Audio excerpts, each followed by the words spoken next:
Well. Look what we have here. Jon Jones is retired. Hallelujah. Our day is saved. I was not going to post a post-fight recap video for this dismal fucking card, which contains 2 finishes out of 12 fights. I was not going to keep myself up any longer after I stayed up the entire night, streaming from 2 a.m. till 8 a.m. Australia time. I was not going to stay up longer than that to then also make a recap video, but I was going to try and get some sleep. But then I come across Dana White's beautiful, bald, shiny head on my screen. And I'm just listening to these Azerbaijani fucking dumbass reporters ask stupid questions. And then all of a sudden, someone finally asks about Jones. And what do you know? It took us about 10 minutes of the press conference, but Dana White drops the nuclear bomb that Jon Jones called the UFC last night and is officially retired. Tom Aspinall is the official undisputed heavyweight champion of the world.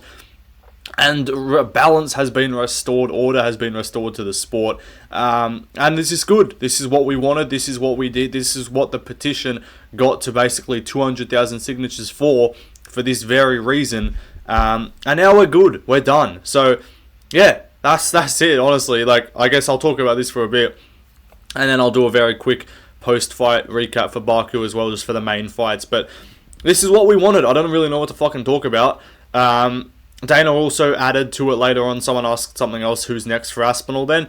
Apparently Aspinall's going to be in town for Vegas International Fight Week next week. They're going to be talking to him. They're going to figure it out. I'd assume it's going to be either Cyril Gane or an odd chance of an Alex Pereira moving up. I would just be shocked if it was anyone but Gane, if it was a heavyweight, assuming it's not Pereira. They ain't giving Volkov a fucking title shot. They're going to want to do as big as possible. And again, if they think that if they would prefer Pereira to just move up, they might. And, like, because they've lost out on Jones Aspinall, which we all kind of knew was never going to happen.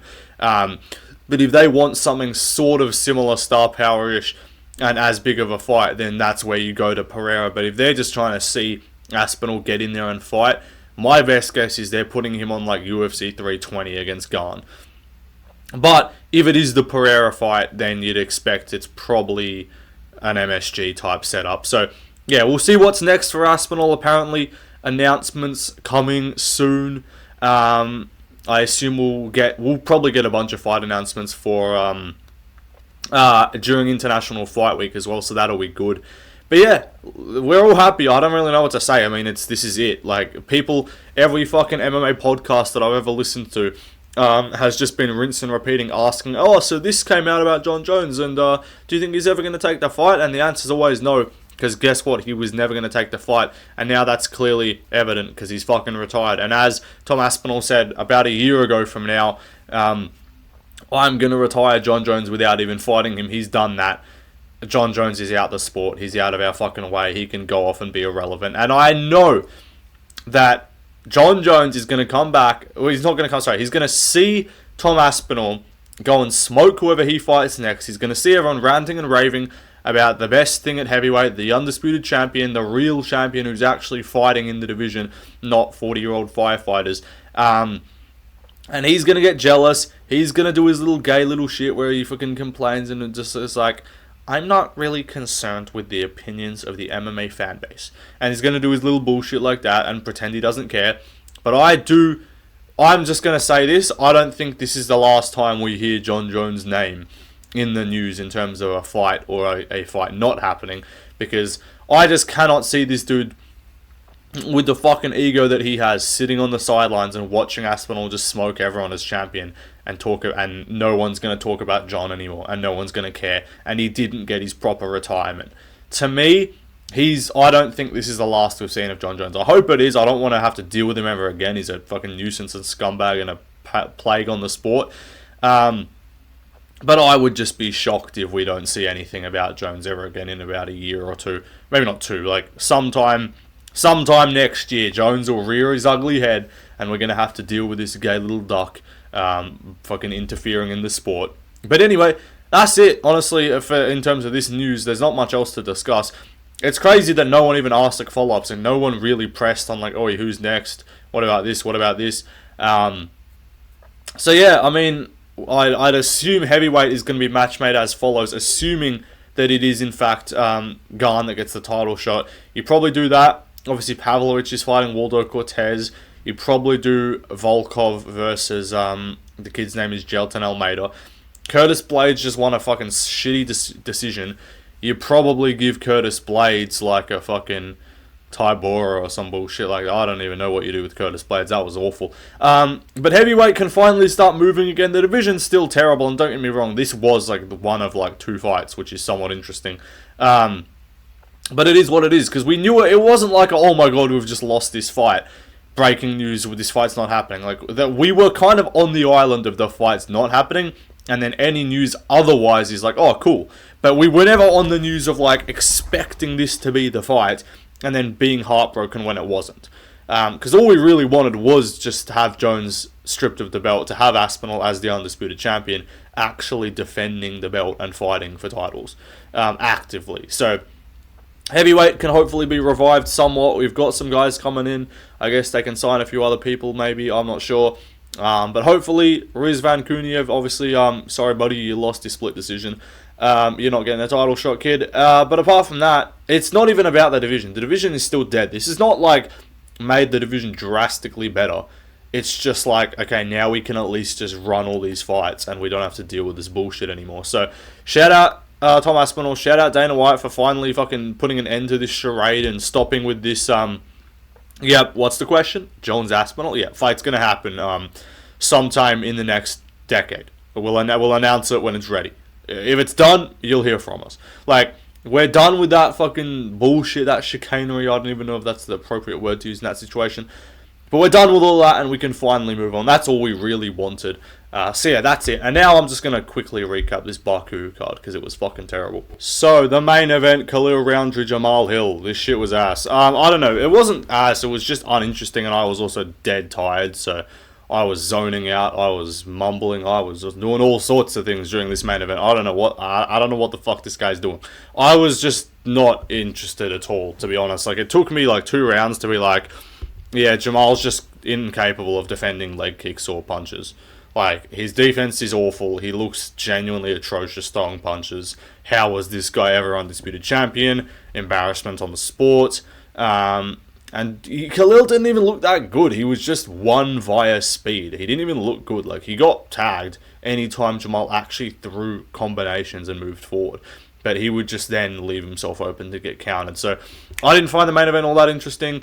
Khalil, I've not changed my opinion of him at all, really. He's a bit better than I thought, I guess, but most people that picked him because of the Pereira performance.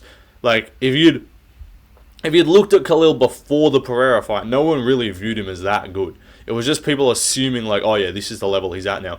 He's 35, it's just like he's fast twitch and he's just quicker than Jamal, and he doesn't look like a fucking, like, anemic. He doesn't look like a fucking anemic teenager. I don't even know there's a fucking thing. I don't even know what anemic is. Sounds like anorexic. I don't know. Along those lines. Doesn't look like some fucking crackhead trying to throw punches. Like, and with his hands just going away from his face and shit. Like, it was just atrocious quality fighting from Jamal. So, Khalil looked okay, but to me this was more just Jamal being abysmal and how was this guy ever champion. Anyway, let's move on to the co-main event. Next up, we got Rafael Fiziev, Ignacio Bahamondes. This was a crafty pick by me with the Rafael Fiziev underdog pick. I knew he was going to box up Ignacio Bahamondes. I knew he was quicker. I knew he was a better striker technically. Ignacio just had the range and just the physical presence. But he also had no takedown defense. And I also did anticipate Fiziev shooting some takedowns. Basically employing the Ludovic Klein game plan, but to better effect because he's a better striker. Maybe Klein's a better grappler. But like, Fiziev looked alright. You know, he looked solid. Bahamondes just was unable to sort of keep distance effectively. Which is something I've seen is, despite having a really long reach, he doesn't actually have, like, excellent distance management. He's kind of mid. Like, he's not mid, like, his offense is good, but he gets tagged a lot. Like, he's very hittable, and Fiziev was able to kind of prove that and just be quicker than him and just be faster to the punch and just box him up and not put him away, sorry, just 30-27, clear decision, grappled when he needed to, was getting picked apart and tagged up a little bit in the fourth, giving me a bit of cause for concern, but he clutched up, he pulled through, it was all good. So shout out to Rafael Fiziev, got me that fight. Let's move on though to the next fight. This is probably like the most contentious fight of the card, was Curtis Blades versus the kid's name is Rizvan Kuniev, the Rizla. A lot of people shouting robbery from the rooftops. You know, I get it. You're gonna do it. Anytime it's a close fight, I'm just literally scrolling Instagram right now, looking at all these John Jones taking the piss posts. It's fucking excellent to watch. But yeah, what's it called? The kid's name, Rizvan Kuniev. Yeah, Curtis Blades looked fucking atrocious. I'm just gonna say that this was an abysmal performance from Curtis Blades. Even if the actual decision itself was somewhat reasonable, he did not deserve to win with how he fought, because he came out grappling in round 1, got a big takedown for Curtis Blades, got a big takedown in the first, and then just like Rizvan got up, and then Blades kind of was just unable to like establish meaningful control. And then on the feet, he just looked shit. He looked so jittery. He looked so reactionary to shots. His offense was terrible. He lost the seconds clearly, and I was like, oh, for fuck's sake, he's gonna lose to Rizvan fucking Kuniev. And Kenny Okoye's dumbass like bias, just pick him because he's Dagestani kind of logic of picking fights is gonna work for this goofball who's shit and obese. And the Blades managed to kind of crafty vet his way to a slight outpointing him in the third. Again, a lot of people don't agree with the decision. I don't think it was terrible. I don't think it was like a robbery if either guy won or not. But it was what it was. It was just not a good fight. Both of them looked shit. And this just proves to me, like, if this kid, Rizvan Kuniev, I know he was on roids at the time, if he's beating Hanan Fahea, who's supposed to be PFL's best guy before Ngannou came along, like, the future of every other division is washed. Like, we need to start incentivizing these dudes who are actually in shape and know how to perform exercises to compete in martial arts, because they're all getting sent over to fucking G League and NBA and getting paid like 5 times the amount. So it's like, what's the point? Anyway, though, let's move on to the next fight. Next up, Miktabek Orolbay versus Tafik Masayev. I don't know why the odds were this close. I'm actually dirty with myself that I didn't slam Miktabek Orolbay, as my pick and in the betting lines, and I should have put him by sub because that's what I thought it was going to happen. But I ignored my vibes for whatever reason, annoyingly so. But he submits Tafik Masayev in the first round with a Kimura. Masayev just doesn't have the grappling level. I'd like to see him one more fight in the UFC against like some sort of 30 to 50 ranked kind of guy, just to see if he's half decent. Also, saying about Orolbay, we like him, right? He's our mammoth, you know, he's our cutie patootie. But man needs to make weight. This is twice in a row he's needed a catch weight to be held up. He put it at 160 for the Rebecca fight. I believe that was on his end, and then this time it was 165. So dude's just not even close to making weight, which is not a good look. But he did run over him easily. If he can stay at lightweight healthily and not miss weight, then he's a problem for most guys. But as we saw Rebecca, these guys with the brick wall takedown defense, the guys who are just kind of marauders on the feet who can out-tough him, are the guys who can beat him. So we'll see. Good luck to whoever has to deal with that fucking challenge. Anyway, let's move on to the last fight I'm going to discuss. Final fight, Nicholas Mota versus Nazim Sadikov. This was the fight of the night. This was the performance of the night. This Dana gave literally 200 grand to these guys, because normally they do like 2 bonuses and then a fight of the night, so 50k each. No, they just gave both of them performance and both of them fight of the night, because the only other option was Orolbay, who missed weights, and Dana was very pointed about saying that he will not be getting any favours in the post-fight interview. So Orolbay, you cost yourself a bonus, mate, because there were only 2 finishes on this fucking card. But apart from that, that's it. Honestly, I'll recap the rest of it really quickly. Bogdan Grad, Naimov, shit fight. Naimov won, it was whatever.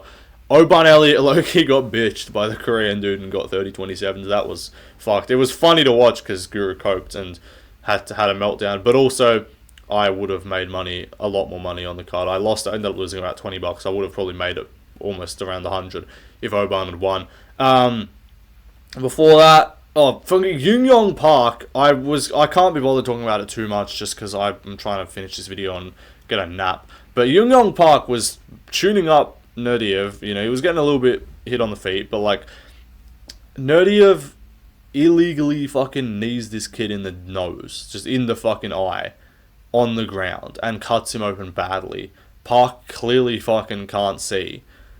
And they just, and again, it took so long, I was like, please don't tell me they're going to fuck this up and like do some bullshit or make him keep going or point or something. I was like, bro, you should just not fight, take the DQ. But then I'm also worried that you go to a DQ with a fucking, if you get DQ'd, what am I saying? I was like, they're not going to DQ him, and also, So I was saying he should go for the DQ, but the worry is if you go for a DQ, a lot of the time they just no contest it. But he got the 2 points taken, which is correct refereeing. Good job to that guy. And then obviously Park just ends up shooting him up in the third round. So good win there. Should have been a fucking 30-24, was ended up being like a 29-25 or some shit. Somehow a judge gave Nodi of a round. 3 judges gave Nodi of a round. Before that, the women's fights, both of them were shit as mid. Daria Zelensnikova fought like an absolute beast for about 42 seconds and then gassed out. Still ended up winning though because Mullins can't strike. Before that, Tagir Maxim was actually really close and kind of controversial and potentially robbery. And then the other fight was the Motor Usman versus fucking Hamdi the Hammer Abdul Wahab. So yeah, high level stuff, guys. Good stuff. That'll do it though, guys. I need to fucking leave because I'm yapping my ass off right now and just blabbering. I'm gonna start leaking fucking personal information at this point. Anyway, goodbye. See you later. Drop some more video ideas as well, and yeah, like and subscribe. We're trying to hit 15k. So yeah, subscribe if you're happy that Jones is stripped. There you go.